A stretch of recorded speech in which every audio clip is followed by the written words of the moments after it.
Hello and welcome, ladies and gentlemen, to another round of racing in the Middle of the Pack Racing League Spring into F4 Championship for 2024, as sponsored by PT Actuator and brought to you on the Premier Sim Racing platform available only on PC, known as iRacing. And today we are here to take a look back at all the racing action as it were live from round 3 of 8 here at the Detroit Grand Prix circuit, known as the Belle Isle Park circuit in full. And well, what a circuit we have on our hands today as we continue to tell the story of the Street Fighters Cup, the first of our 2 cups of this season. Located in the city of Detroit in the US state of Michigan, this circuit nowadays defunct, with most of the racing hand returned to the downtown location from which it started. Well, over the course of the last couple of decades, Belle Isle Park has been the host of many a Grand Prix, particularly when it comes to IndyCar, having gone from a number of overturns with regards to the racing around here, particularly a revival in the 2010s. But as of 2022, it was the final year of which racing was held at Belle Isle Park, and now moved back into downtown.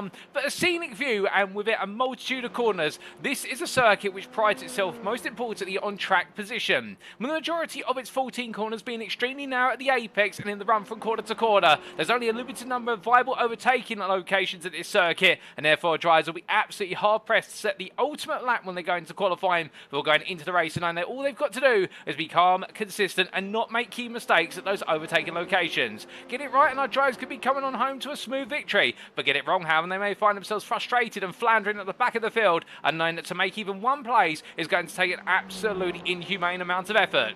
Well, as we all welcome you all to this broadcast, taking a look back at the racing action. Of course, this broadcast is live, but the racing action you're going to be seeing today occurred early this week on what was Wednesday, the 24th of April 2024, but it is a fine Saturday, the 27th of April of this year, and well, we do not know the results of the racing. We do not know what happens in qualifying, nor in the final practice session that's just getting underway currently, and we do our best to avoid any potential spoilers, and we're going to be making sure to keep it as close as possible to the raw live experience for you girls and guys tuning in at home. And if you are tuning in right now and you do know the results, can we please ask that you avoid any potential spoilers in our respective chats in order not to ruin the experience for everyone tuning in. Speaking of tuning, you can be tuning via one or two media platforms for your viewing pleasure today, and that's of course firstly on YouTube. Go to youtube.com and search for TX141TX, alternatively Paul Walsh, and welcome to you guys on YouTube. Alternatively, you could be tuning via Twitch right now, and that will be via twitch.tv/TX141, and welcome to you guys and girls in the Twitch chat. But who is TX141? Who is Paul Walsh, I hear you ask? Well, let me introduce myself. My name is Paul Walsh, also known as TX141 or Brit of the Spit, depending on what media you follow me on, and I'll bring you all your racing action as your host and commentator throughout this season. And our schedule for today, times in British Summer Time, that's BST, or 30, Universal Coordinate Time +1, UTC +1. As we can see, we'll be going into our first race of the day, and what will be just shy of 11 minutes time. That'll be one of 2 sprint races, both 20 minutes in duration. And after our first race at 5:15 today, we'll then go back out to circuit for our second race of the day. We're not without a 2-minute breather, and that'll be at a schedule for approximately 25 to 6. But as our drivers get themselves set, let's take a look at that calendar so far and what we still got lying in wait. And well, what a calendar it has been so far. No doubt about it. As we say hello to GT Eddie there in the Twitch chat, or Edwin Offer, and I hope you're doing well, Edwin, and having a good day so far. And well, we are midway through the Street Fighters Cup, named aptly so for all the racing locations being based on street circuits, and will the Road Racer Cup in the second half of the season. We'll see our drivers take it to more traditional road racing circuits, but you've got runoff areas and grass, but the key theme so far has been there's no runoff areas, and those walls are absolutely menacing. And we got to take a taste of that in round 1 at Long Beach back on the 10th of April, where our opening 2 sprint races absolutely tense and terse, and indeed unpredictable all the way to the end. And in round number 2 of the street circuit at Chicago, it was doubled down on the fact the absolute tension of round number 1 was exploded onto the scene in round number 2, and while we saw many a car go for a spin at a multitude of corners, even one car end up in its roof earlier in the race. Such was the drama we saw at Chicago, but all the way through it means our 3 classes are absolutely mixed up, which will come to the results shortly, and that was last week on the 17th of April. But our racing today, of course, on the 24th of April at Belle Isle Park, and after the conclusion of our triple header of American venues today, we'll then be making our way to Canada for the Montreal Street Circuit, known as Circuit Jules Villeneuve, and that'll be round 4 of 8 to wrap up the Street Fighters Cup with, of course, our feature race round on the 1st of May. After that, we're taking a brief break, a mid-season break week, before returning for what will be the first of 4 rounds of the Road Racer Cup, rounds 5 through to 8, and that'll be on the 15th of May in Canada still, for our sprint opener at Motorsport, the Canadian Tire Motorsports Park. Now, drivers are going to be making their way back to the United States of America for another American triple header to see out the season, starting at the Indianapolis Grand Prix Circuit in the state of Indiana on the 22nd of May with round 6, and then we'll have have our final sprint race pair of races, albeit in round number 7, and that'll be at the Sonoma Point Racing Circuit on the 29th of May in the US state of California, Northern California that is, just outside San Francisco, and our drivers are going to be going to the state of Texas for the one and only Circuit of the Americas, or COTA as it's known in short, to conclude the second cup and also the whole season on the 5th of June, and that of course being our feature race finale. But we've got a long journey to go. We are only always a quarter of the way in, and we go to our second quarter today, and as we do so, well, let's take a look at those championship standings after 2 rounds of racing.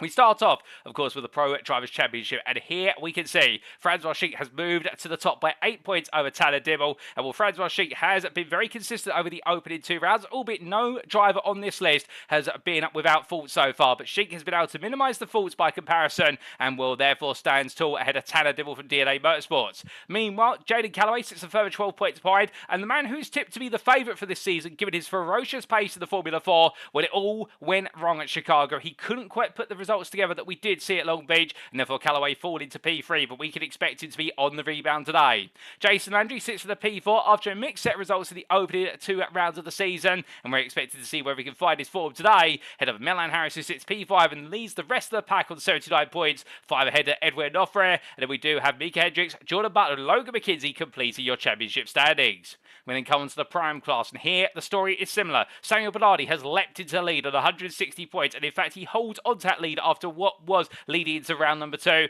The gap still in a small margin of where it's 8 points ahead of Joe Nagy, and well, it looks so Nagy right now continued to rise up through the ranks, and could he take the championship lead today? It's going to be the battle of the 2 Rockefeller Racing esports drivers. Julian Jones meanwhile sits P3, a further 12 points behind. Don't rule him out either, as Jones is starting to find a degree of consistency, and that could prove critical today, with Nick Bader P4 then 133 points, and well, since his promotion to the Prime class has been revelling in the contest of the high tier of racing, and well, he's only got a 4-point advantage over Matt Best, and well, Matt Best from Texas Speed Sim Racing having a difficult season so far. I think feels though he should be inside that top 3, and he'll have to prove that point today.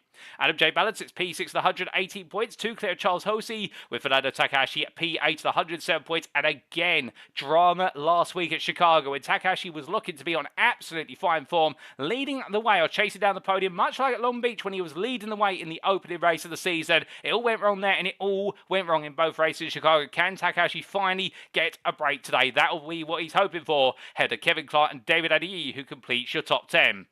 However, keep in mind it's 67 points for Adeyemi, and it's also 67 points for David Turn, who's best dressed in P11 based on result count bag. And then Stacey Bertrand and Jermaine Warren complete your championship standings, with Bertrand having multiple incidents so far, particularly with regards to drive-through penalties that have perhaps not been served the correct way, and therefore having to visit the pit lane multiple times. And Bertrand will be hoping for better fortune today, and the same for Jermaine Warren, who brings up the rear.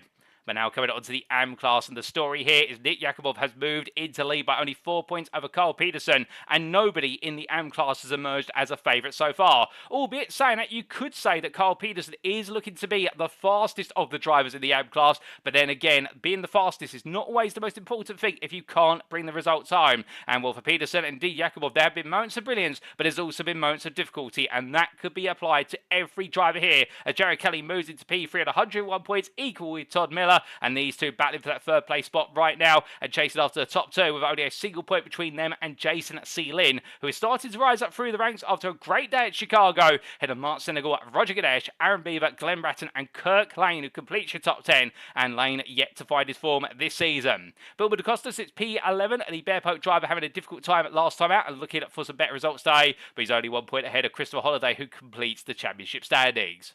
But then going on to the Teams Championship, last but not least, as we can see here, ITD West leading the way on 284 points. They found a way to get ahead of Sunday GT Turtles last time out, and we'll with that in mind now. It'll be the question of can Sunday GT Turtles attack back today, with Rockefeller Racing Esports Red 239 points there to GT Turtles at 268 points, and will that gap being a sizable one is 29 points there, and they'll be hoping they can close it down and get into that top 2 fight.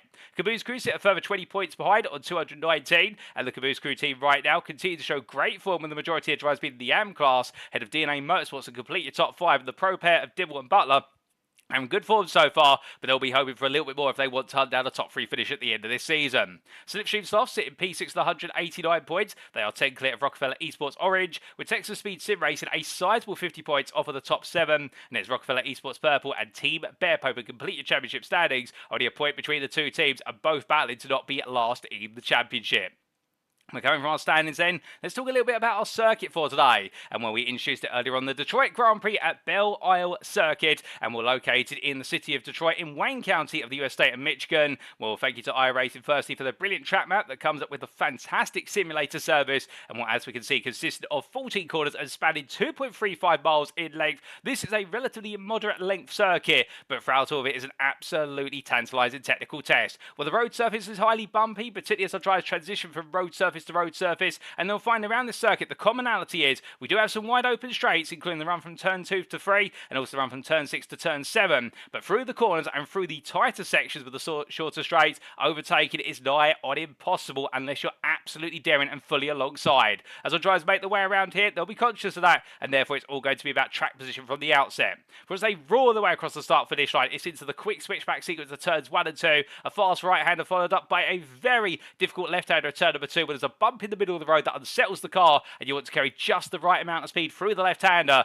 And as the drivers make their way down the first long straight up towards turn 3, it'll be battles onto the brakes into the hairpin of the right-hander of turn 3, and as they exit out the right-angled right-hander, it's then to the tight and technical sequence of turns 4, 5 and 6, which right-angled corners are plenty. Turns 4 being the right-hander, the left-hander at turn number 5, very narrow at the exit at turn number 5, and into turn 6 they'll look to launch the car at a late approach to the apex to make their way onto the back straight.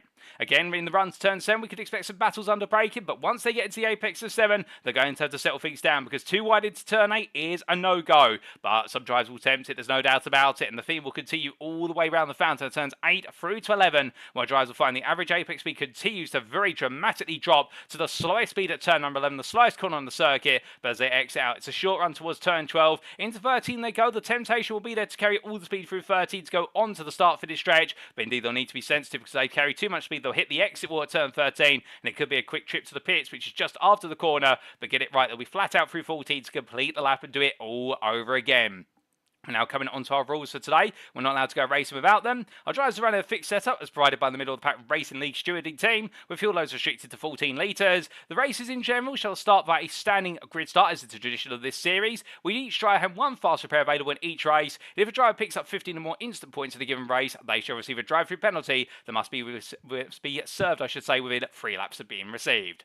Now the sprint races shall be set grid order-wise based on the following logic. Race 1, it'll be set based on qualifying. That's given. There's a closed qualifying session occurring currently, and that's just about to wrap up before we do go racing, and that will set the grid for our first race a day. And then the grid order for race number 2 shall be based on the results of our first race a day, but the top 10 finishing positions of race 1 shall be inverted. So whoever wins race number 1, they start P10 on the grid for race number 2. The 10th place finisher of race 1 starts on pole for race 2, and if you finished 11th or lower in race 1, that's exactly where you start on the grid for race number 2. And when you do have 33 drivers in attendance today, well, the stakes could not be higher, no doubt about it. Well, as we return to your circuit side pictures, ladies and gentlemen, all of our drivers absolutely set and ready to go, and well, I believe the qualifying session is complete. Perfect timing, and that closed qualifying session, we only get the data of Joe Nagy. He may not be on pole, but now the grid is going to be set, and this is how they'll line up for our first race of the day.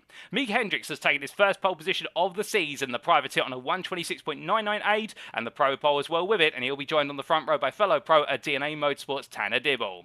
Alongside on what will be at row number 2, it'll be Jaden Calloway for ITT West, and in your prime pole sitter, Bernardy for Rockefeller Esports Red. Congratulations to him for taking that pole position and was looking extremely fast in the final practice warm-up session today. Jason Andrew starts P5 for Sunday GT Turtles with a respectable lap there, half a second off a pole, and he's joined by Edwin Offer who starts P6. Next, Kevin Clark who starts P7 the privateer ahead of Julian Jones for ITT West, with Charles Halsey for Rockefeller Esports Green at P9, and joined on the 5th row to complete the top 10 by Francois Shink the privateer.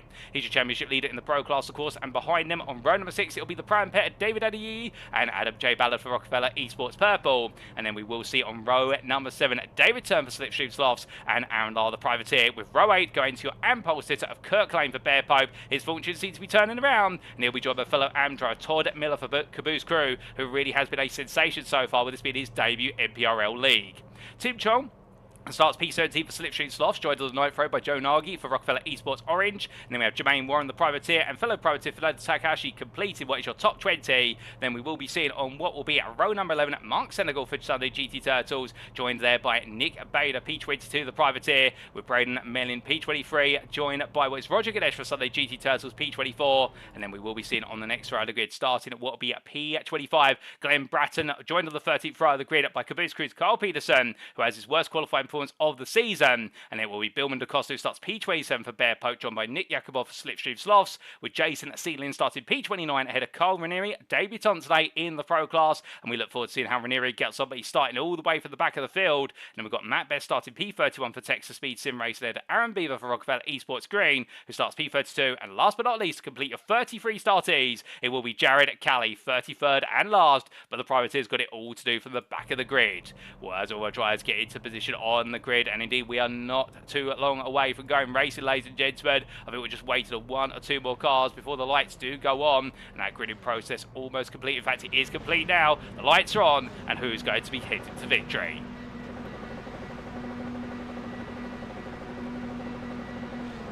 And it's lights out, and away we go for our first race today as Big Hendricks hits a lot of wheel spin. Tanner Dibble immediately launches into the lead as they make the way to turn 1. But as they come on through, everyone right now, we try to take it as easy as possible for the opening couple of corners, knowing that cold tyres and cold brakes will always catch out those who are too eager. But as they roll their way through, Mark Senegal battling with Braden Melling as they make the way down towards turn number 3, the first heavy braking zone of the lap and of the race. And as Hendricks tries to battle his way back through, Jaden Calloway going around the outside. Can he get it done? Calloway, it's a bold move on Hendricks, and he gets it done into turn 4. That's an important move early on. Bernardy's hold on to P4, your prime leader having a great start as well, not gaining or losing. That's exactly what he needs as they make the way to turns 5, 6 and 7. Meanwhile, further behind, Fernando Takahashi on the attack here versus Kirk Lane. There's also Carl Peterson involved in the mix there as they make the way on through, but Takahashi making some progress as he heads in towards turn number 6, now up into P17 as they roll their way through and onto the back straight. Meanwhile, Jason Landry gets ahead of Bernardy for now, and I think these two continue to fight well over pole position. We had an instant for Yakubov and Bill DaCosta further down the order as they come in towards turn number 7. Tom Miller, meanwhile, side by side here versus David. So goes on long. The Caboose screwdriver doesn't quite bring it back together, and that's into the time where he's going to have to reverse the car. But that's the lead of the AM class, and Tim Jong is suddenly your AM leader into P15 for Slipstream starts in the 222 as he makes his way on through turns 8, 9 into 10, 11. That switch back to the right-hander really tight there, and you can see Aaron Law and David Turner out of position battling with one another, but they had to give up the fight in the end. Meanwhile, further behind, Mark Senegal and Braden Mellin still fighting.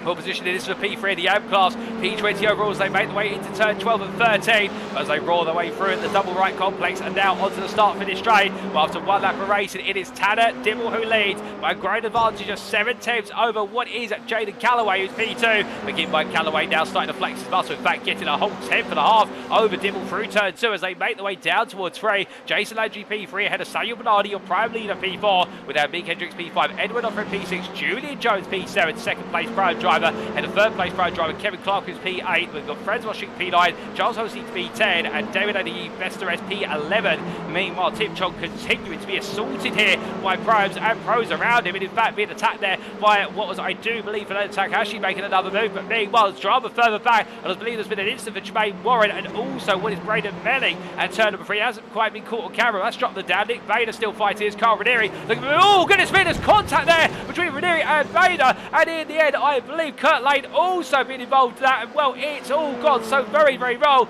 And Kirk Lane was the driver who was actually up on 2 wheels there, so Ranieri came into the aftermath of the scene, but the Bear Poke driver almost being sent on his side, and as he brings it back together, Bear Poke have had a dismal lap number 2 as both drivers have fallen a long way down the order, and now they've got to try and recover. But I suspect Lane will be coming into the pits to repair work on the car. But as he makes his way towards turn number 7, we'll have to wait and see when that comes to fruition. Meanwhile, Jared Kelly and Tim Chong fighting for position. Kelly makes his way through.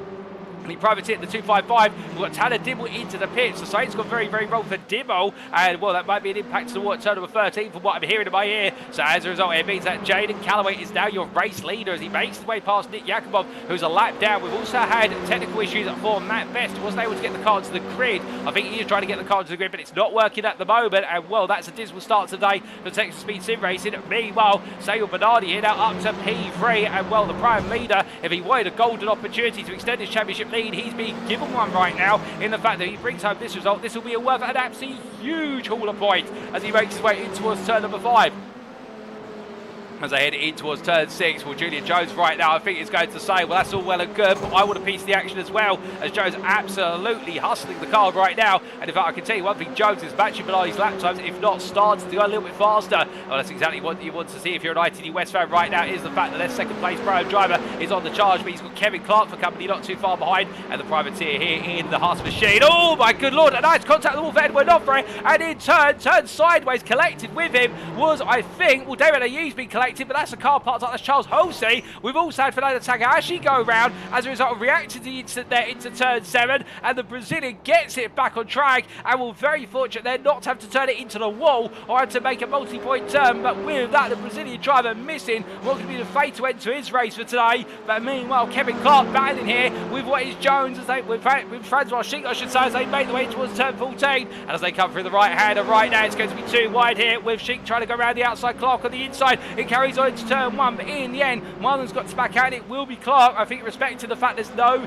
need to fight the pro driver at this point in time, given the disaster and the risk that we're seeing from so many drivers here, and we're not even 5 minutes into this race. But as they make the way down the stretch towards turn at number 3, well, more drivers forward down the order. Fernando Takahashi into the pits. That's going to release drivers up another position. If you're further down outside the top 10, it's some more points being earned by plenty of drivers today. But as our drivers make the way on through, well, that support of the race complete. We've still got 15 minutes plus the final lap to go.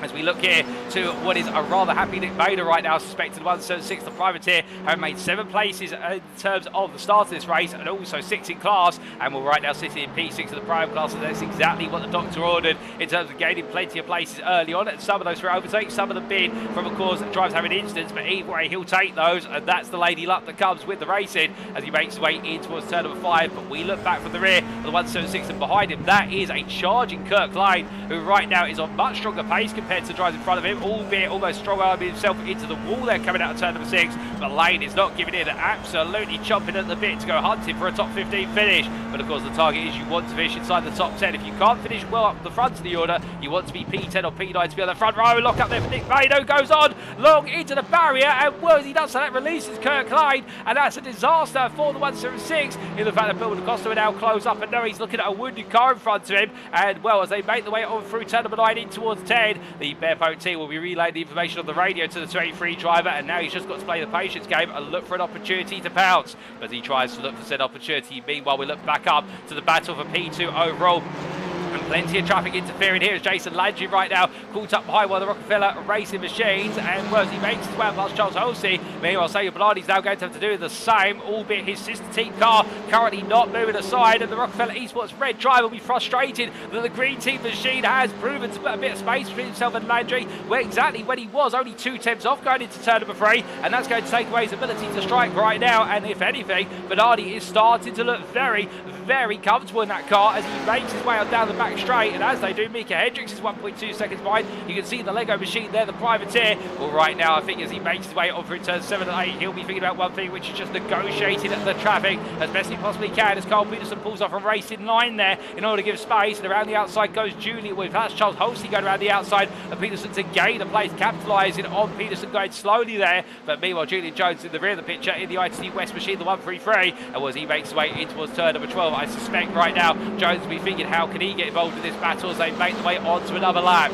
But as they do so, we look back to Landry versus Bernardy, and as they make their way past the cameraman, here comes Bernardy looking up the inside into turn 1. Well, he's going to go all of the brakes here, but remember, it's too wide, and it switches from right into left. So Landry right now, as the camera gives us a brilliant perspective, they're battling. You see Landry defending hard on that inside line and making sure to say to Bernardy, this goes one of 2 ways. You either go to the wall or you back off, and Bernardy knows exactly what he needs to do there, and that is back off before it's too late as they make their way down towards turn number 3. Fair racing between the Canadian and the American as they head up towards turn 3 and 4, and we'll go in towards the right hander here right now. Jason Landry finding that he's got a very hungry prime behind him, and I don't think his appetite is going to be satisfied until he takes P2 in this race. But meanwhile, more battling further down the order. This is Aaron B of Rockefeller Esports Green coming out of turn 2 with Kurt Lane behind it, and Lane, we've been talking about time and time again today, the fact that Lane right now absolutely on a charge as he makes another move there, and Beaver, I think in the end, respecting the fact that Lane's in a faster car right now, and therefore just simply letting him go on the run down towards turn 3 and not seeing the value in fighting for this immediately, as Lane, the Bearpo, moves into P4 in the class. His next target is Tim Chong, who's 2.1 seconds up the road. Jared Kelly's a further second ahead, and then Mark Senegal is 5 seconds up the road. And I think Lane could definitely get on the AM podium before this race is said and done. Where he can hunt down Senegal, given the fact we've got 11.5 minutes plus the final lap to go, I think that would be adventurous. But then again, we've seen bigger deficits slashed over the distance of a race, whether it be through misfortune or just stand up towards the drivers. But meanwhile, whilst this is playing out, we look to Bill DaCosta here as he makes his way up down the back straight. The Bearboat driver looking comfortably in form. But heading in towards turn at number 7, I am hearing that Jason Landry's had a... oh, goodness me, Landry has been in some sort of instant coming out of what is turns 9 through to 11, and the Sunday GT Turtles car going quite slowly as it makes its way past the pit entry. Well, he thinks he can carry on here, but something's very, very wrong as Glenn Bratton goes around the outside, and well, as he does so, the Sunday GT Turtles car right now limping on here. But what exactly has happened, we can't get you a replay, unfortunately, but I believe there's been some sort of altercation that's seen him go around at turns 9 through to 11. I think it may have involved Nick Bader in the mix there as well, based on the data we're receiving, albeit Bader right now on the same lap as Landry, so I think they might be two separate instances, in fact. But either way, the Canadian driver went a long way down, and meanwhile, Francois Shink here having a slow run out of turn number 6. I think contact the wall out of 5 into 6. That's going to cost the place to Kevin Clark, and Clark sails on through there, or does he? Here is Shink trying to look to outrun his rival in towards turn number 7. All be up at the 18 car here. The Jordan is going to turn to back off, and Kevin Clark makes another place in the Haas machine as they head in towards turns 8 and 9.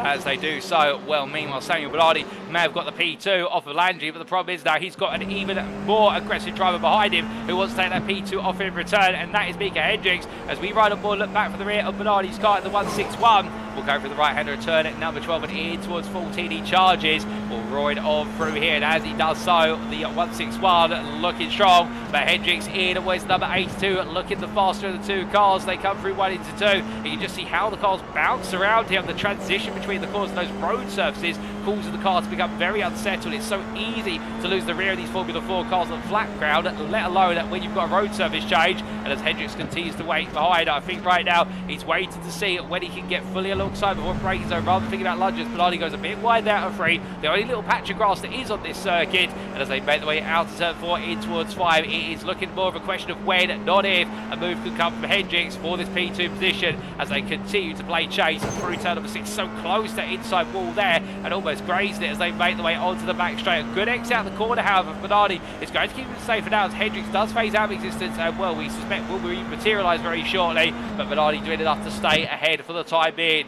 But meanwhile, as they make their way through turn 7, we look here to Tim Chong and Jared Kelly, with Kelly just in front. And well, this is the battle for P2 in the AM class, P12 overall, as they make the way on through the tight opening half of the lap, going through turn 5 into 6. We had somebody get it wrong there. I think that was Jermaine Warren, who's just been towed to the pits on the exit of turn 5. So Warren's race going from good to bad to disastrous rather rapidly indeed. But as our two drivers here continue their chase in towards what will be turn number 7. Well, Mark Senegal, in fact, has been reeled in massively by what is both Kelly and Chong. This is the lead battle then for the AM class, but we have to pause the fault there because meanwhile, they're going on to another lap. This is Bernardy defending for P2 overall, and that's going to be looking around the outside of Hendricks once again. Hendricks cuts back to get a good run into 2, and you can see there Hendricks having an absolutely colossal charge out the corner. I think this is going to be Bernardy pinned to the inside all the way down. Hendricks not going to give up. Bernardy pulls slightly to the centre. Hendricks calls him as they make the way in towards turn 3. It's going to be a look around the outside from Hendricks, but Bernardy carries all the speed in, and in the end holds on for now, but it was as close as you dare to dream to race here at Belle Isle Park between these two. Brilliant racing between them, but Bernardy right now absolutely having to dig in and put in one of the most stoic defensive of his season so far. But meanwhile, we come back to the question of your AM lead battle, and your top 3 AM drivers here, already single camera shot. Senegal ahead of Kelly, followed by Chong as they make their way down towards turn number 3. And it does not appear to be a potential move in the making right now. But as we ride on board with Tim Chong, the slipstream slosh driver, in the zone, this is all coming together and inching closer and closer. He makes his way from corner to corner, and all the 222 car right now, I think we'll be feeling very positive here just in terms of what is going to come his way as they make the way out of 5 in towards 6. But again, all 3 of these drivers have shown race winning pace and race leading pace all season so far, so anyone that could be a valiant winner, and all would appreciate the points injection, particularly with Nick Yakubov all the way down the order. And indeed it has been a difficult race so far, as meanwhile Joe Nagy being passed. They go very slowly on the run down towards what was turn number 7, so an instant for Joe Nagy, and as a result that's going to cost him extremely dear. But you can see there Chong just slightly out of position coming through the braking zone of turn 7 into 8 and 9 now, and whereas he does so, we stow this on board to give you that perspective just how tight the circuit gets, and even in these Formula 4 cars. But Senegal goes a little bit deep into 11. Meanwhile, backing off there is Kelly on the inside, and Chong comes in the pit too. I think expected that Kelly would seize the opportunity to go through, and Chong could follow him through, but not so. Given how tight that apex is at 11, I think Kelly was adverse to the risk as they make their way out of 13, flat out now now in towards 14 they go, and on to the next lap. Well, they've only got 6 more minutes to go after this lap, so therefore Chong right now will know that the pressure is building on all 3 drivers here. Someone's got to make a reaction soon. We can see Senegal going slightly deep there and wide into 2, but I think that's all part of hitting the late apex, and as a result, Kelly having a poor run, and now here comes Chong looking to go around the outside as they make the way down. He's got the tyre, Senegal as well. Senegal intentionally giving the tow to the 3rd place car in this pack in order to make sure he gets on through, and it disrupts the flow, and Tim Chong moves into P2 in the AM class, P11 overall as they make the way in towards turns 3 and 4, but as they do so, Kirk Lane has closed up. And the Bear Poke driver, who we said earlier, we think he could be fighting for P2 in the M class before the end of this race, perhaps not the lead. Well, now he's on the back of that battle for the lead, and it goes to show how rapidly the Bear Poke Zero driver has moved forward. And well, he makes his way on down towards turn number 7. Well, right now he'll be thinking about all 3 cars and thinking, how do I pick them off one by one before this race is over? Was the new fastest lap of the race is set by Jaden Calloway, and meanwhile say, oh my goodness, I was going to say Samuel Bernardy once again under 2 wide pressure to turn 1 for Mika Hendricks, but Hendricks there pulling out to the outside to look for the move, only to find the wall. It's fine, and it's right there looking at him in the face. And well, the left-hand side suspension of the privateer machine in the 82 right now, I think will have received a huge knock there. He carries on behind, but that was very close to tears there for the American driver as he makes his way through 3 to 4. And as they head down towards the braking zone into the right-hander, well, right now I think Hendricks will be respecting the fact that Bernardy definitely seems to know how wide these cars are and just where he can try to encourage Hendricks to look for a move when there's no space available. But meanwhile, we come back to the lead battle in the AM class as they make the way through turns 1 and 2. And Chong is on the offensive. He is attacking. He's let this in his contact. Senegal is turned around the rear wing. Let's go on the car. Lane dodges to the other side, and as they make the way down, well, the lead has been taken by Tim Chong. But I think there might be words between the 2 drivers after the race. It was very close between them. And well, Chong carries on. Jared Kelly having to back off as well. And Kirk Lane, well, they've all gained place. And Mark Senegal has got robbed. For meanwhile, that was Tim Chong spun around at turn 3 into the wall. And Jared Kelly now takes the lead to the AM class here in a dramatic turn of what is placed in the space of 3 corners. And will Kelly leads the AM class, and Kirk Lane is now only a second away from attacking for the win in the AM class in his first race of the day as he makes his way out of turn number 6. And as he does so, meanwhile, we look to what is the combination. Kevin Clark is chasing down Francois Shink, and just behind, 8 seconds behind, this is David Turner, who right now has got Jason Landry all over the back of him. Whatever was besighting what was Landry earlier on now has been resolved clearly, or they've been able to just give him the impetus to be able to push off the Sunday GT Turtles, because Turn has now got a face full of the Pro car right behind him to go defensive into 14. As they head on to another lap, wonderful camera angle there to see the speed they're coming through and turning into the inside, letting Landry go. And I think Turn, wise to the fact that right now Tanner Dibble is encroaching, and then you've got that AM pack, and I think Turn is thinking more and more about giving himself the best possible starting position for his second and final race of the day. As we can see here, that's going to be Dibble going up the inside of Turn in towards turn number 3 on the long stretch, and therefore Turn now will fall to P9, and well, he'll be taking second place spot on the race 2 grid should he finish in this P9 position, albeit he's got to be aware of the fact he's got a 20-second gap to Jared Kelly, and I don't think he'll want to fall that far back before this race is over. I think Turn playing the rules here to the smartest possible opportunity, and knowing when he's P4 in the prime class in this race and his 3 main rivals he's not going to catch, it's worth sacrificing a couple of points in order to gain an opportunity to have a great start in race number 2 and really playing the maths game. But as he makes his way on down towards turn number 7, meanwhile Samuel Bernardy still under pressure from Hendricks. They head in towards the right-hander at turn number 12. Race leader Jaden Calloway 6 seconds almost up the road from them now as they make their way onto what will be the penultimate lap of racing in this first race of the day. And as they charge their way past our camera, we look to your race leader and pro leader as well, Jaden Calloway, for ITD West in number 37. And it seems to be another day in the office for him as he makes his way down towards turn number 3. And as we said earlier on in today's broadcast, he has been the driver who's shown the best pace of everybody in this field in the Formula 4 car so far, and it has been some irregularities and inconsistencies that have cost him from being the Pro Championship leader going into this round. But right now, this finishing position will put him back on top, and we've still got one more race to go today, and that's exactly what he'll be wanting, is to show and start to stretch that advantage he has as he makes his way towards the end of this first half of the season. But as he does so, meanwhile, Bill Mendacosta's had an incident at turn number 7. And we catch him after the fact as the barefoot driver tries to get the car turned around. Thankfully, does not go beyond the tyre barrier, which once you go beyond that, it's almost near irrecoverable unless you reverse your way all the way back onto the circuit. Reversing these Formula 4 cars, very tricky given their limited amount of rear view mirror. Whereas the 283 try and makes his way on in towards turn number 11. Well, right now, just wants to bring the car home in P15 if he can. But as he does so, meanwhile, Aaron Lars still on the attack here versus Jason Lynn. And we're making the way out of what is turn at number 11. And Lynn right now going slightly defensive out of 11 into 12. I think thinking better of it, knowing there's no need to do so as the Lion Green machine gets the better of through 12 into 13. And La here all over the back of his rivals. We ride aboard and well back in the P17 here, and will the leader of what is being a lap down. As they enter turn number 1, La on the inside there, sneaks up on the brakes, and as he does so, Lynn goes a little bit deep, tries to get the run back into the inside of 2, but the damage is done, and La comes on through to take the place of P17 and be your leader of the drivers who are a lap down as they make their way onwards towards what will be turn at number 3. Well, as they do so, your race leader coming on through and on to another lap already, but meanwhile, Francois Shink, as we look to him here in P5, he's got the growing pressure of Kevin Clark behind him, and Clark on the charge now. Quite late in the day, the Haas driver looking to take P5 before all this is over. But I think Shink here will just simply dig in and know exactly where to place the car for this final lap and won't feel too much pressure. We know that Shink can be a very strong defensive driver when he's put under pressure. But as they make the way in towards turn number 5, and rolling on through the left-hander in towards the right. Oh, goodness me, and a small error there from what was Clark, and almost hitting the exit wall. I think the rear right tyre just bruised itself on the exit wall there. We're near that Clark avoiding a near miss, and as a result, well, Shink right now will be feeling as though Clark will be too far away to try and look for a move into turn number 7, the final real major overtaking opportunity. But as they make the way on around, will mean that while we look to Samuel Bernardy, who's going defensive here into turn number 11 with Hendricks still right behind him. And as they make the way down towards turn number 12, it's going to be a move here from Hendricks up the inside. 2 wide they go, and Hendricks gets on through. But meanwhile, ladies and gentlemen, to take the first win of the day, it's Jaden Calloway who wins ITD West over in the pro class. But what about Hendricks? He got ahead at turn 12. He stayed ahead to the line. Hendricks takes P2. Samuel Bernardy, your prime winner, takes P3 as the two drivers have an instant after crossing the line. And then Julian Jones comes on through to take P4, run up in the prime class ITD West, ahead of Francois Shink, who completes your top 5, ahead of Kevin Clark, who rounds off the prime podium P6. Jason Landry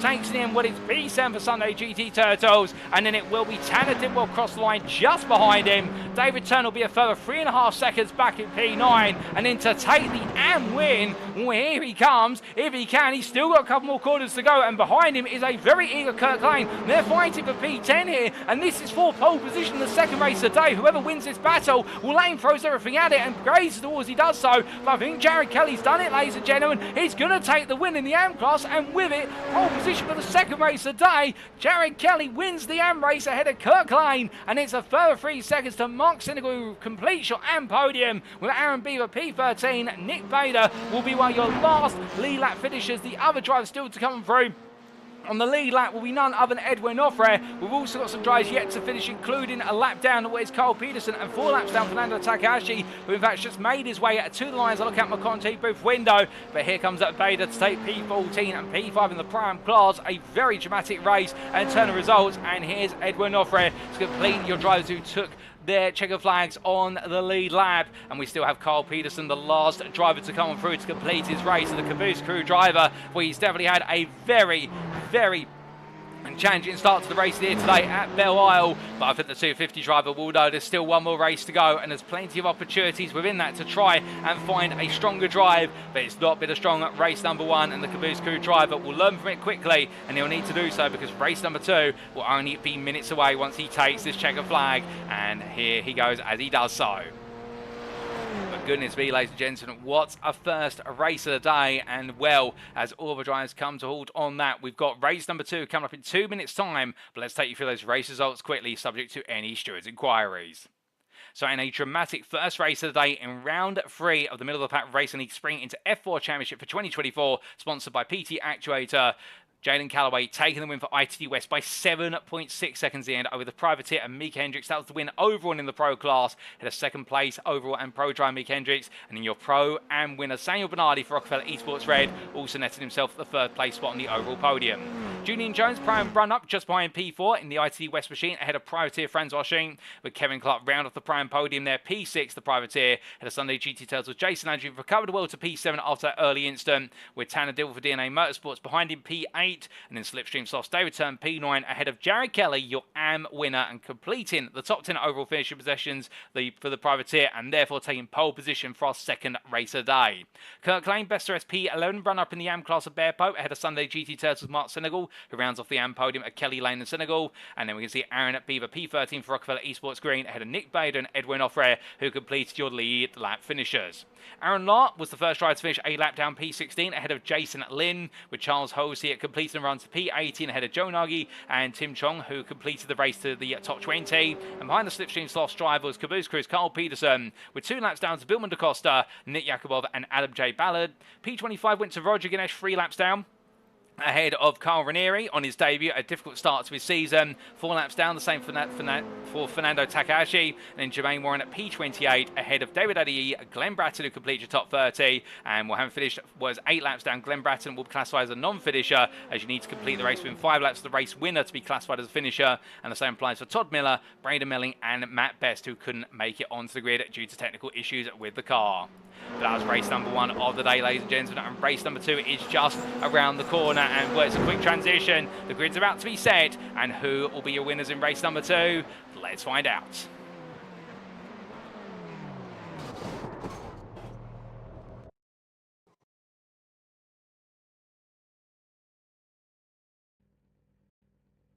So the drivers make the way onto the grid for the second and final time today. This is how they're going to line up on the grid. We can't walk you through it on a chart, but we can read off the grid positions, and it will be Jared Kelly who takes what is the top 10 inverted pole position ahead of David Turn, with row number 2 going to Tanner Dibble and Jason Landry. Row 3 will be occupied by Kevin Clark and Francois Shink, with the pair of what will be Julian Jones and Samuel Bernardy on row number 4, and Meek Hendricks and Jaden Calloway will line up together on row number 5 to complete your top 10. Kirk Lane and Mark Senegal on row 6 ahead of Aaron Beaver and Nick Bader, with row number 8 going to Edwin Offrare and Aaron Lahr. Starting P17 will be Jason C. Lin ahead of Charles Halsey, with your top 20 being completed by Joe Nagy and Tim Chong. P21 goes to Carl Peterson ahead of Billman DaCosta, with row number 12 being occupied by Nick Yakubov and Adam J. Ballard. On row 13, it's none other than Roger Ganesh and Carl Ranieri, with Fernando Takahashi and Jermaine Warren on row 14. And then completing your top 30 is David Adie and Glenn Bratton. With our final complete row of the grid, row 16 going to Todd Miller and Braden Melling. Matt Best will be your last starter, P33. But as all drivers line up, the lights are on.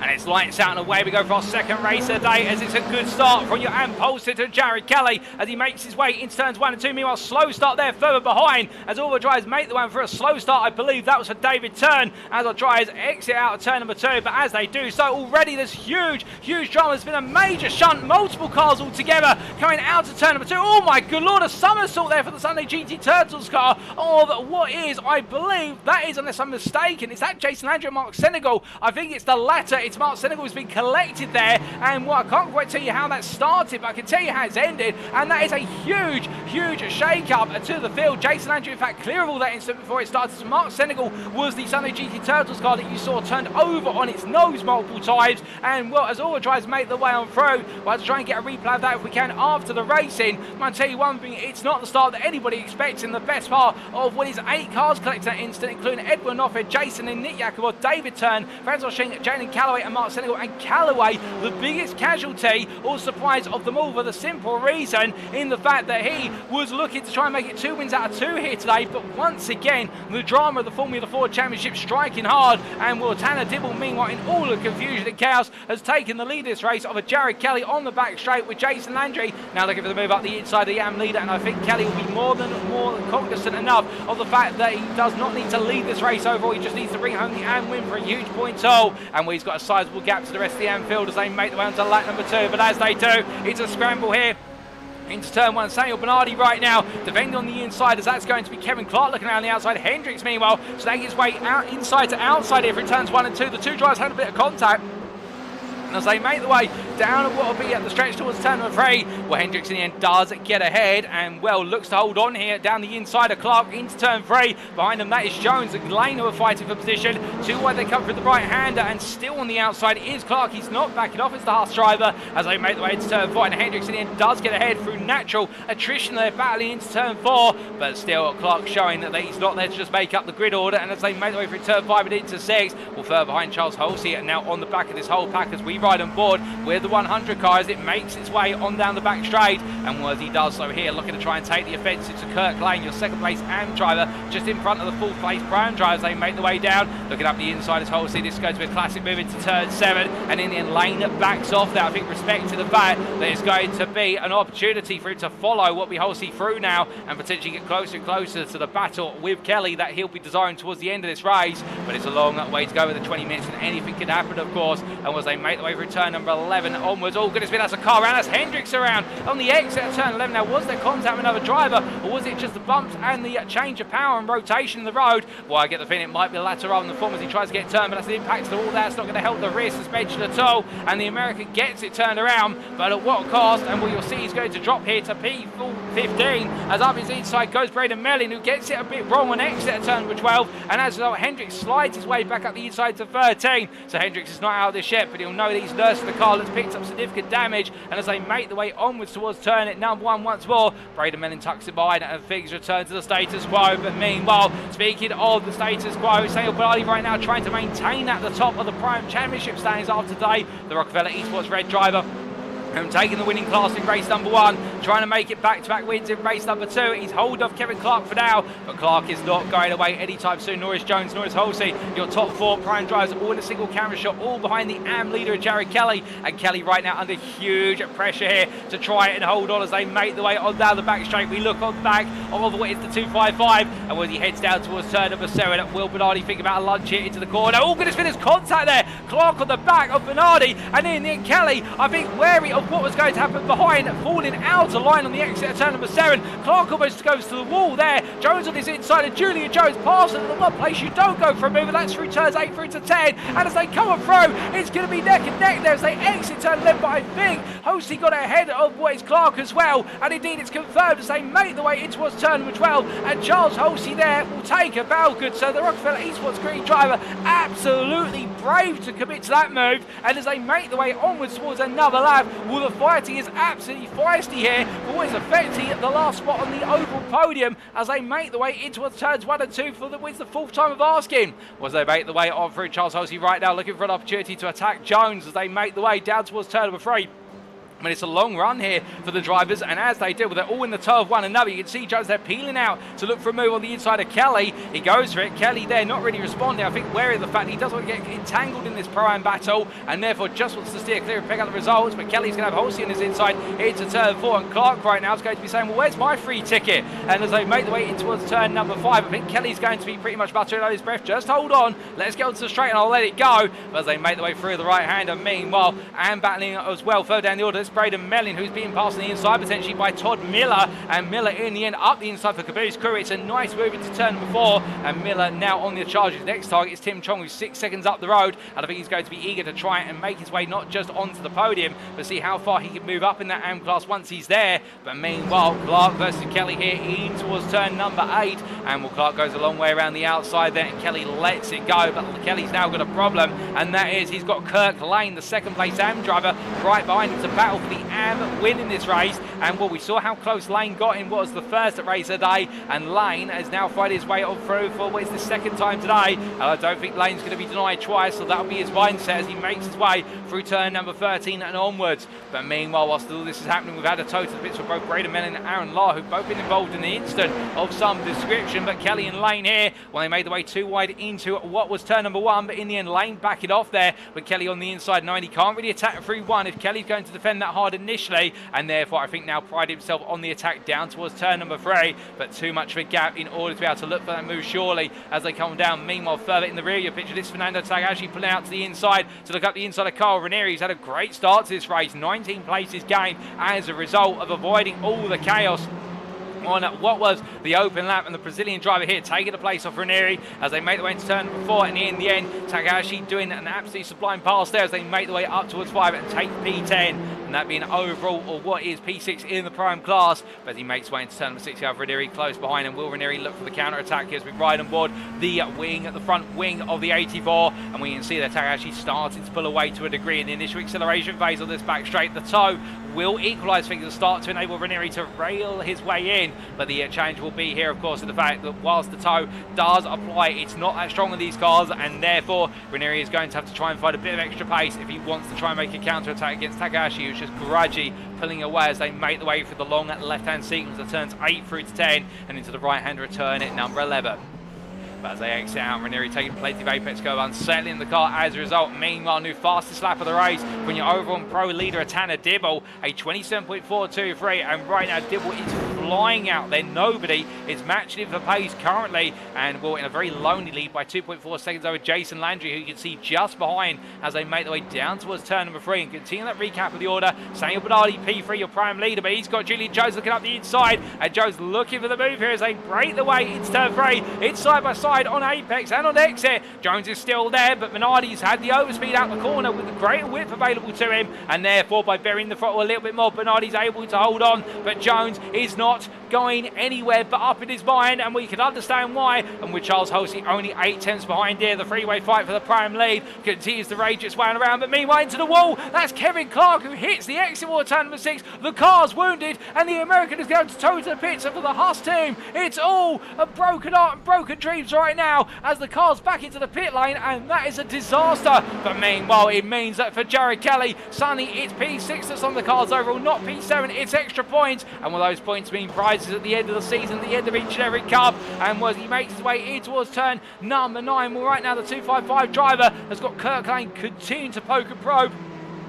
And speaking of poking and probing, well, we've got even more of that cover of Julian Jones here as Bernardy under intense pressure through turn 12 into 13. And right now, I think Jones is just trying to get Bernardy to make him the smallest of errors. Bernardy goes defensive into 14. Through the right hand they go, and as they make their way in to turn number 1, Bernardy on that inside, but knowing that right now he's got to stop the car on time. He's got to get it parked at the right time precisely, as otherwise if he doesn't, he's going to go deep, and that's going to give Jones and Hosey the opportunity to motivate their way through as they head down towards turn number 3. And here comes Jones once again. Onto the brakes they go, too wide up the rotation into turn 3, and much like the previous lap, but Jones has got his nose ahead this time, and I think Jones is going to take the place into 4. He confirms it. Julian Jones takes the prime lead, P3 overall, and now it's going to be the Rockefeller Racing Esports Machines chasing after the ITD West car all the way to the finish, but it's the Rockefeller Esports red car head of the green, and will Halsey work with his teammate, or will he work his way on through and then go chasing after Jones for victory? We'll have to wait to see. As meanwhile, there's been an incident for Jared Kelly. Kelly's had a spin, has lost his rear wing at turn number 5, and as he tries to bring the car back together, that car's be limping to the pits. There's no rear wing left on the 255,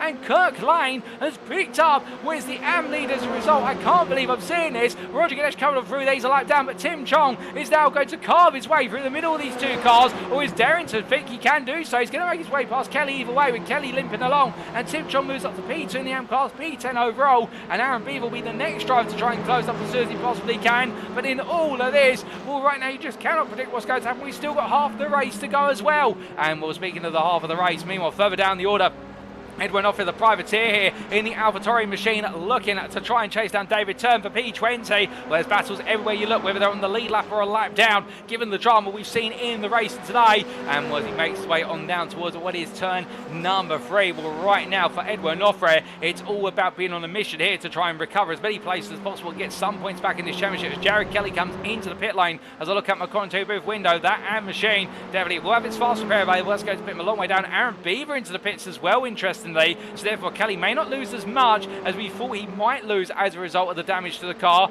And well, that's going to be a saving grace from his new fastest lap of the race from this man, Mika Hendricks, a 27.064, and we've got nothing to lose by going on the offensive here all the way to the finish. But the key point being about Hendricks that right now he's got his head down, is absolutely on the charge. I think his end goal here will be to see if he can get inside the top 10 before the race is over. Well, he has got what's the best part of a 12-second gap to close down to Tim Chong, but when you're lapping almost 4 seconds a lap faster than the next car in front of you, you would do the maths. If you're lapping 4 seconds a lap faster, that's going to cost you 3 laps in order to be able to close it down, and we've got plenty more than 3 laps remaining before this race sees its check of flag. But meanwhile, outside of what is the top 20, this is Braden Melling chasing it down. Where's Nick Yakubov for P24, or what equates to P8 overall as the drivers make the way, P8, the outcast I should say, as they make the way off through turns at 7, 8 and into 9. And right now we can definitely tell the Canadian driver here fancying his chances, and will cast his shadow very large as per the hashtag over his rival as he makes his way up towards turn number 12. As he does so here, 9, there's no real opportunity to go too wide into 12. Instead, he's going to either better up through the corner. Bit of power oversteer there from Melling. I think, in fact, lift off oversteer as he made his way through the corner. He expected Yakubov to hit the wall as Yakubov had got deep for the corner. And well, the thing with these Formula 4 cars is you've got to keep the throttle down. You've got to make the most of the rear wing and the front wing as well. These cars, the faster you drive them, the more stable they are. And well, it sounds counterintuitive, but when you've got so much downforce on the car, it means that every time you lift off the throttle, you are going to feel the car want to kick out behind you, because it will no longer feel as planted with the amount of air that's being kicked over the rear. But as they make the way down towards turn number 3, well, right now Yakubov just keeping it together, flipping the apex curve there 3. You can see the car unsettled, the rear cutting loose. But as they make the way to turn number 4, Melling close, but not able to find a way to knock down the defence that Yakubov is offering as they come through 5 and to the end of the tight corner sequence at turn number 6. As they make the way through the right hand, and Yakubov going a little bit deep once again, not quite able to get the power down as much as he'd like to. And Melling here is going to be 2 tenths away as they make the way to the halfway point of the back straight. And well, if he needed a prime opportunity, here it is. Can he go all in on the brakes here? You can see Yakubov defended slightly to the centre, but in him Melling up the inside. It's going to be a very tight run to the corner, too wide at through, but on exit, the 213 drive does make the move count, and up to what is P8 in the AM class goes Braden Melling, the privateer, ahead of Nick Yakubov. That's a P24 overall. But meanwhile, as we look back from them to on the lead lap, and this is your Pro-Am leader, Julian Jones. We're hearing that Mika Hendricks has had a moment on circuit and has had to be towed to the pits as a result, pushing so hard to chase down the top 10, and in the end it's all ended in tears, it would seem. Well, meanwhile, Jones right now able to start to streak away as Charles Halsey is allowed through there by Samuel Bernardy. Bernardy just back at the throttle slightly, and I think the Rockefeller Esports teams have been on the radio to one another, and they reckon the 100 driver in the green machine is able to chase down Jones for victory in the prime class. And well, now Jones will be cognizant of the fact there's been a swap of the 2 drivers behind him, and therefore he'll know that Halsey's the one who's going to be pushing even more so here. But will Halsey have enough in the tank to be able to close down that gap, or will he not have the pace to match the ITT West driver, who really has been a tour of force in this second race of the day? As they make the way down the back straight with all the speed they can muster. Well, right now Halsey close, but not close enough to think about move. But meanwhile, Jones goes around, oh goodness, and as he does so, and it's Bernardy who tries to cut to the inside of the corner exit and goes straight into the side of the stricken ITT West car, and Samuel Bernardy right now have a major shunt on that front wing. And the Rockefeller Esports red car, I think right now is going to be limping its way around. Can he get it to the finish with just over 5 minutes remaining plus that final lap? Well, if he can do so, it would be huge. He will have a fast repair available, but Kirk Lane already through, and the AM leader now moves back into P4 overall. And I think Lane's not going to quite believe it when he comes around and gets told over the radio that he's currently P4 overall, because this will be an absolutely huge amount of points for an AM driving scene, some of the biggest we've ever seen in this series. And as he makes his way on towards the line, meanwhile, let's Adam J. Ballard, Fernando Takahashi, they both come through. And I think Bernardy right now into the pitch. Yes, he comes on in, and Bernardy 9, the car cannot go on. As meanwhile, Jermaine Warren now started to try and make moves here in amongst the 2 AM drivers. Otherwise, Aaron Beaver is just behind him, and Jared Kelly who's in front of him, and looking for an opportunity to try and make another pass before all is said and done today. But as they make their way out to turn number 11 in towards 12, well, right now Warren having to bide his time, and Bernardy and Ranieri both being serviced still in the pit lane. But meanwhile, whilst this is happening, ladies and gents, well, we've got an update towards the front of the field, and that is your race lead battle is starting to emerge, and we'll see it on camera very shortly, I do believe, as we focus on Warren for a little bit longer here as he comes in towards turn number 1. And as he does so, well, Bernardy's left the pits. He's just on the road in P8. Behind Carl Ranieri leaves the pit lane in P12. And well, the drivers make the way on down the first long straight here. Warren in the tow. 1.5 tenths is the gap. He's almost at the braking zone down for turn number 3. He decides to back off there. And then there's no real opportunity to do so. But meanwhile, Tanner Dibble's had an instant, and that is, I believe, unless I'm very much mistaken, that is on the exit of 12 into 13. Dibble's got around for DNA Motorsports, and well, at the time, Jason Landry was getting within 7/10 of him, and Jason Landry now has gone on to take the lead over on the Pro class here, and with the Canadian driver, I think will be feeling confident, and it's all coming to a close very nicely, but he won't take anything for granted, because we've seen many a driver get it wrong over the course of the race here at Belle Isle Park. It's really been the theme of the season so far, which is you can't take anything for granted until that checker flag is waved, and you've crossed the line, of course, and Landry right now with only what is this lap plus another 2 to go. If we do some quick mathematics, well, you would expect that he will be on course to take the victory, but Tanner Dibble, meanwhile, leaves the pit lane with that fast repair. And he's going to have the battle Fernando Takahashi alongside him as they make their way on down towards turn number 3, I should say. And well, they're battling for P5, P6, and Takahashi's going to try and go around the outside. The prime driver going all in for the move, and Dibble holds that inside line, not backing off of DNA Motorsports here as they come in towards turn number 4. And in the 00 car, Dibble right now doing everything right to hold on to that P5 position, and 90 doesn't want to forward flounder any further. He absolutely has to as they come in towards turn number 6, and Takahashi will follow him now and hope this is going to be a means of bringing them onto the back of this driver. Adam J. Ballard for Rockefeller Esports Purple, who is only 3 seconds up the road. He's not too far away, but Ballard, to be fair, has had a very consistent second race today, and he won't want any drama before this is over. Meanwhile, Aaron Beaver now looking for the move on Jermaine Warren, as we're hearing that Kirk Lane has been involved in it. In fact, Lane's around. There's Tanner Dibble with him. And, well, Kirk Lane has gone into the barrier at turn number 7. And the Bearpo driver from the lead of the AM class. It's a toe to the pits for Kirk Lane. It's late drama. And it means that Tim Chung takes the AM class lead. P6 overall now. And, well, that's heartbreak for Bearpo, where Lane had worked so hard in race 1 to make his way all the way through the field to just miss out on the AM win. And now he's going to miss out on the AM win again, but this time it's through the walls of Detroit. But as Tim Chong makes his way in towards turn number 12, well, the Slipstream Soft driver will right now know that he's got no pressure behind the fact. That's Roger Ganesh and Braden Mellin both a lap down. Chong can let them go. He has got a 13-second gap to P7 driver Samuel Bernardy, but to his next hand rival Jared Kelly, who is a further 7 seconds behind. Beyond that, that's 20 seconds. Chong does not need to do anything magical at this point. He's just got to get the car home, and it sounds so straightforward, but if anything, it's not straightforward, ladies and gentlemen. We've seen that time and time again. And we're speaking of the Mellin Ganesh battle. Well, this is the battle for P20, P6 in the AM class, and they're on the back of the AM leader as they make the way in towards turn 3. You can see that Chong gives all the space in the world to Ganesh and also to Mellin, but they're not close enough to seize upon it, because Chong knows he doesn't need to do anything spectacular right now to bring home a huge result today, as they head in towards turn number 5 once more, and with one more lap of the cards after this one. Well, right now it's all about just getting to the end and seeing that flag fall. Speaking of which, as he makes his way to the end of what is very much lap number 13 onto his 14th and final lap of racing in this second race today. Jason Landry leads by an emphatic 14 seconds right now over what is Charles Hosey. Meanwhile, who's that into? Is that David Turner, I think, who's had a moment where the car's turned in the wrong direction? Yes, it is, but the Slipstream Softs driver has turned it back around and will not to parody or pun on his surname, ladies and gentlemen. But the Slipstream Softs driver find his way back around now, and as he does so, well, meanwhile, we look back up the order. This Julian Jones up the inside, and Kevin Clark into turn 3. Clark almost grazing the tyre barriers on the exit there, and Jones on a recovery into P12 overall, P7 in the prime class,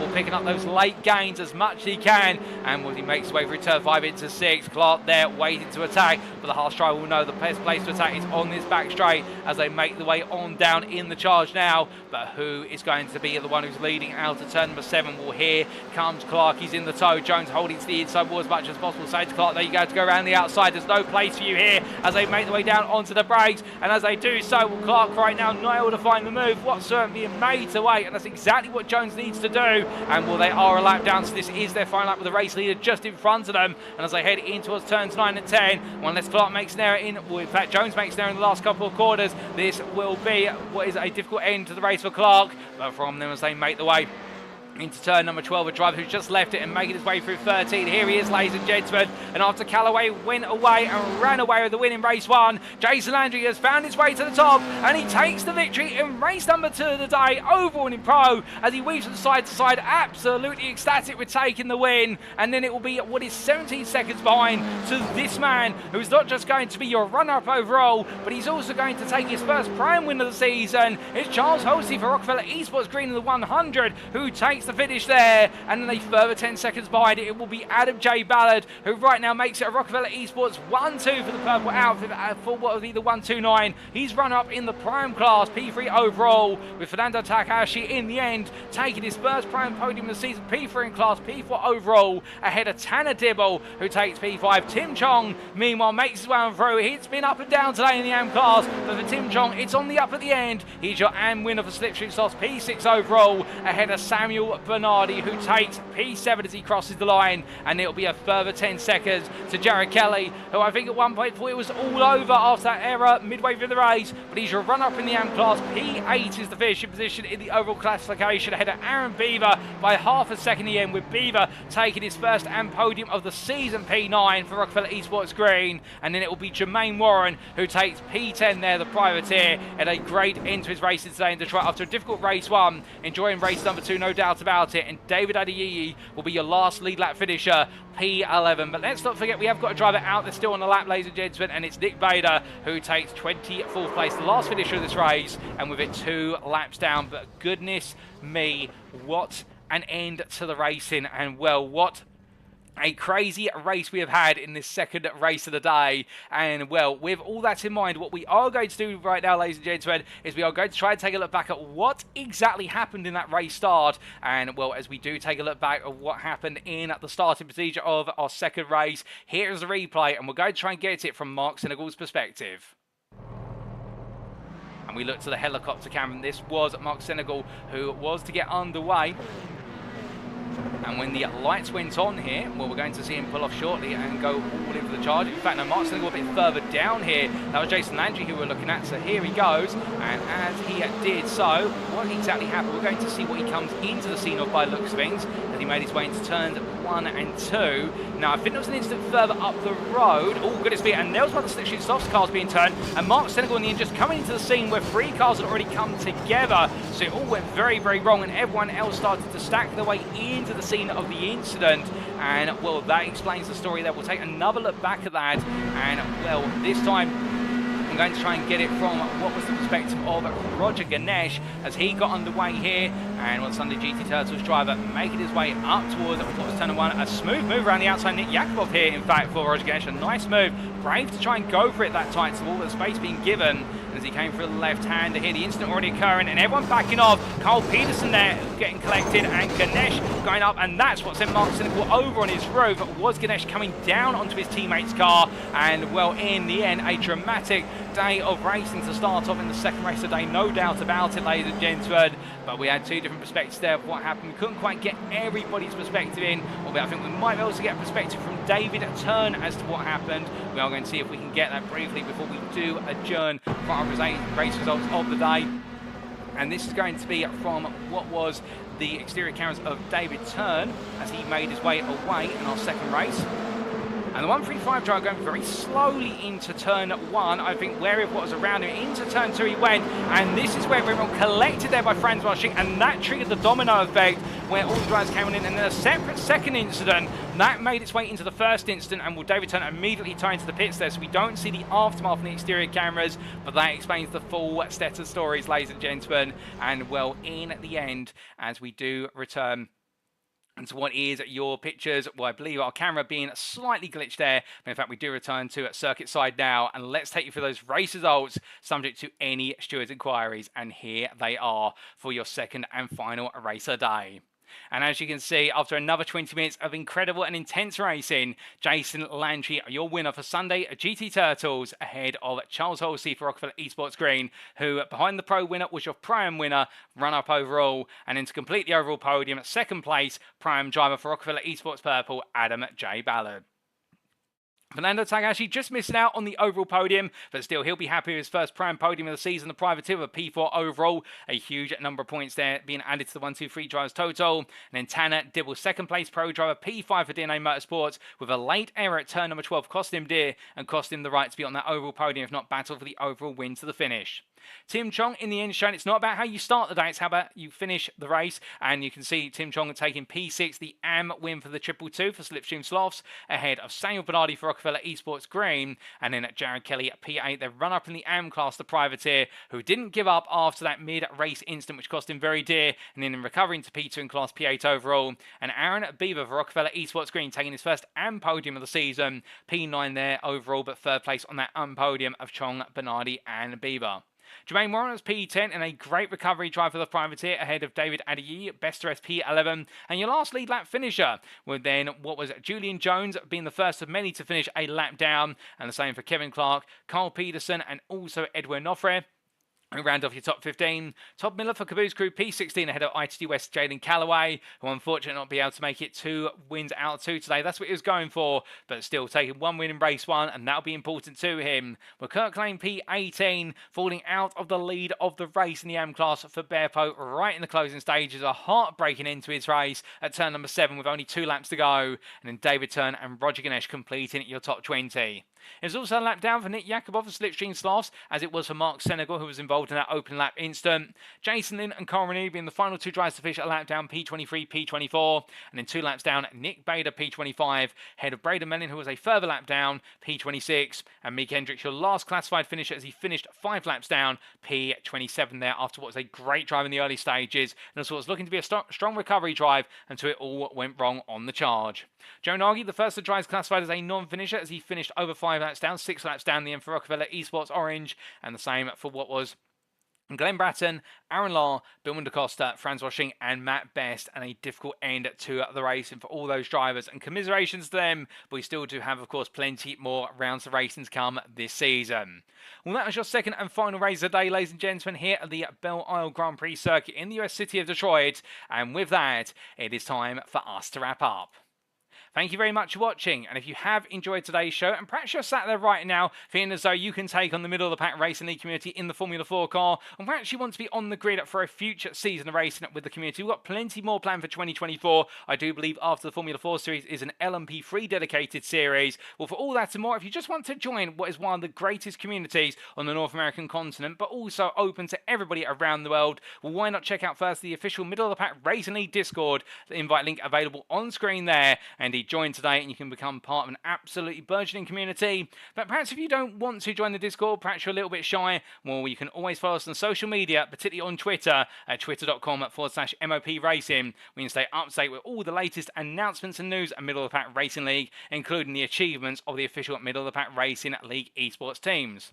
We'd also like to take a moment to say a big thank you to our sponsor for this season, and that being PT Actuator, their web address being www.pt-actuator.com. And if you are looking for the pinnacle of racing and flight simulation experiences, PT Actuator are your go-to brand. With over a decade of experience at the forefront of actuator-based motion systems, PT Actuator's huge range of premium quality products are purpose-built to ensure you can experience a gold standard when simulating motion in your simulator. Whether you're looking for a simple one-dimension of freedom system or want to maximize your immersion through 6 dimensions of freedom in your system, PT Actuator have got you covered. To find out more about their product range, head to their web address, and that is pt-actuator.com today for further details. With that, ladies and gentlemen, our drivers are not going to sweat the details, because next time it will be round 4 of 4 in the Street Fighters Cup and the conclusion of the first half of the season. For on what will be Saturday, the 4th of May 2024, we're going to bring you all the racing action as if it were live from the circuit Charles Villeneuve in Montreal in Canada. And indeed, the hybrid street circuit or hybrid road racing stroke street racing course is an interesting one, absolutely packed with chicanes and extended straights. To many, it's a power circuit, and we expect plenty of battles under braking, and while war champions as well, could it claim a few drives on their charge towards the ultimate portion of their championship campaign in the Street Fighters Cup. War the racing is going to occur as of next Wednesday on the 1st of May, but that date again we'll be bringing it to you as if it were live on Saturday the 4th of May 2024, and you won't want to miss it. We'll see you then, but until then, we're in the middle of the pack racing league. I've been your host and commentator, Paul TX141 Walsh, also known as Britain the Spit, depending on what media you follow me on, and until next time, remember to stay safe, stay well, stay smiling, have a great weekend, and most importantly, remember to stay on track.